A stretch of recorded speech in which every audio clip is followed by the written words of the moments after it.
AIIMS Bilaspur की आपात सेतु पहल को अब पूरे हिमाचल में लागू करने की तैयारी की जा रही है। नगर एवं ग्राम नियोजन मंत्री राजेश धर्माणी ने कहा कि इस व्यवस्था से मरीजों की जानकारी पहले ही संबंधित अस्पताल तक पहुंच जाएगी, जिससे आपात स्थिति में बेहतर और समयबद्ध इलाज सुनिश्चित होगा। एम्स बिलासपुर के दौरे के दौरान उन्होंने कहा कि प्रदेश सरकार संस्थान को देश के बेहतरीन चिकित्सा केंद्रों में शामिल करने के लिए हर संभव सहयोग दे रही है। बिजली, पेयजल, पार्किंग और स्टाफ सुविधाओं से जुड़े कार्यों को भी प्राथमिकता के आधार पर पूरा किया जा रहा है। उन्होंने कहा कि एम्स में उपलब्ध आधुनिक चिकित्सा सुविधाओं की तर्ज पर प्रदेश के अन्य मेडिकल कॉलेजों और अस्पतालों को भी सशक्त बनाया जाएगा। इस अवसर पर उपायुक्त बिलासपुर राहुल कुमार, अतिरिक्त उपायुक्त ओमकांत ठाकुर, एसडीएम डॉक्टर राजदीप सिंह तथा एम्स के अन्य अधिकारी भी उपस्थित रहे।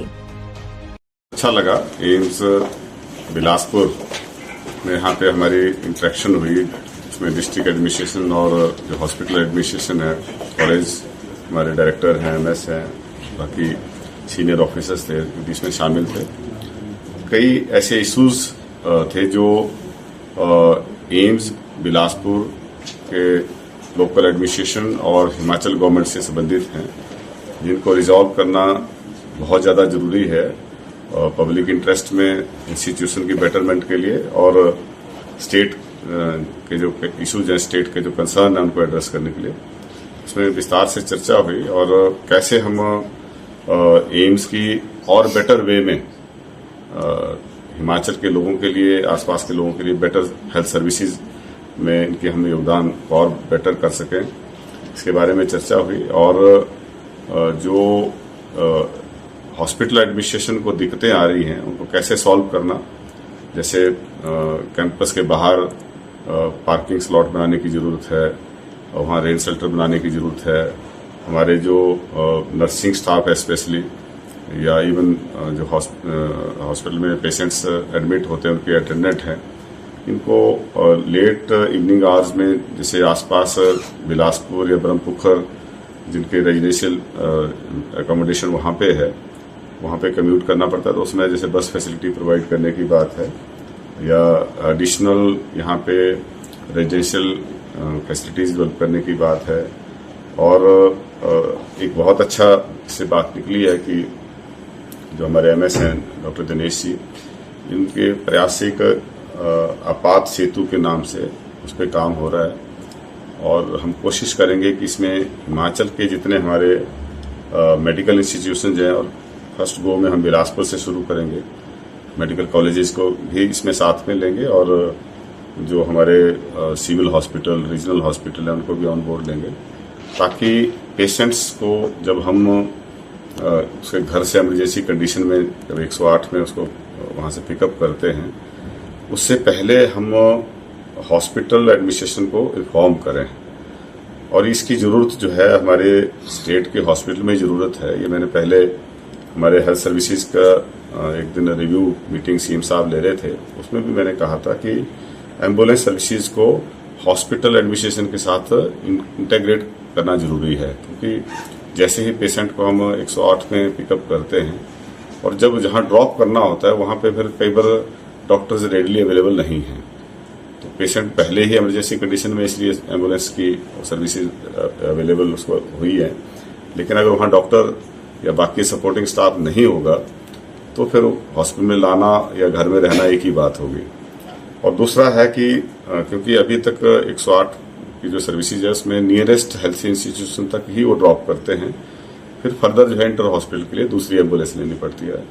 तो जो पेशेंट पहले ही क्रिटिकल कंडीशन में है, उसको फिर उसमें टाइम लैप्स ना हो, इसके लिए ये डिसाइड करना जरूरी है जब उसको पिकअप करें कि वहीं से उसको कैसे जिस हॉस्पिटल में ले जाना जो जरूरी है, बड़े हॉस्पिटल में, वहाँ पे ही उसको स्टेबल कर इनिशियल लेवल पे उसको जो सर्विसेज दे के सीधा हॉस्पिटल, बड़े हॉस्पिटल में ले जाएं। तो इस तरह के बहुत सारे इश्यूज हैं जो पेशेंट से रिलेटेड हैं। हॉस्पिटल फैसिलिटीज़ कैसे हम उसको बेटर कर सकें, बिजली की हमारी अभी ट्रांसमिशन लाइन यहाँ तक नहीं पहुँची है, उसको पहुँचाने की बात है। हालांकि स्टेट की तरफ से इसमें बहुत सारे प्रयास हुए हैं, हमने लैंड भी प्रोक्योर करी है और 132 kV का सबस्टेशन बनकर यहाँ तैयार हो गया, लेकिन अभी तक बैक एंड पे ट्रांसमिशन लाइन को जोड़ना जरूरी है। कोल डैम से भी हम 60 करोड़ का एक अलग से dedicated water supply scheme AIIMS के लिए बना रहे हैं। तो ऐसे बहुत सारी फैसिलिटीज स्टेट गवर्नमेंट की तरफ से एक्सटेंड की है। पिछले दिनों टीसीपी में जैसे FAR की रिलैक्सेशन देने की बात थी, इसको भी इसमें किया गया था, लेकिन कई इशूज अभी ऐसे हैं जो अनरिजॉल्व हैं, उनको रिजॉल्व करने की जरूरत है। और हमने भी हॉस्पिटल एडमिनिस्ट्रेशन से डायरेक्टर साहब से रिक्वेस्ट करी है कि कई बार इमरजेंसी कंडीशन में जब पेशेंट आते हैं तो हमारा जो डिस्ट्रिक्ट एडमिनिस्ट्रेशन है उसको कोऑर्डिनेशन के लिए जो है कैसे हम बेटर कर सकें, कैसे इम्प्रूव कर सकें, उसके बारे में भी चर्चा हुई है। तो मुझे लगता है कि इस मीटिंग एक अच्छी मीनिंगफुल रहेगी और हम हेल्थ सर्विसेज को और इम्प्रूव करने की तरफ एक बड़ा कदम उठाएंगे। हमें इस बात का गर्व है कि हमारा जो जिले में ये एम्स जो है स्थापित हुआ है और आने वाले टाइम पे इसमें और जो है सुधार होंगे और सुपर स्पेशलाइज्ड सर्विसेज लोगों को मिलेंगी।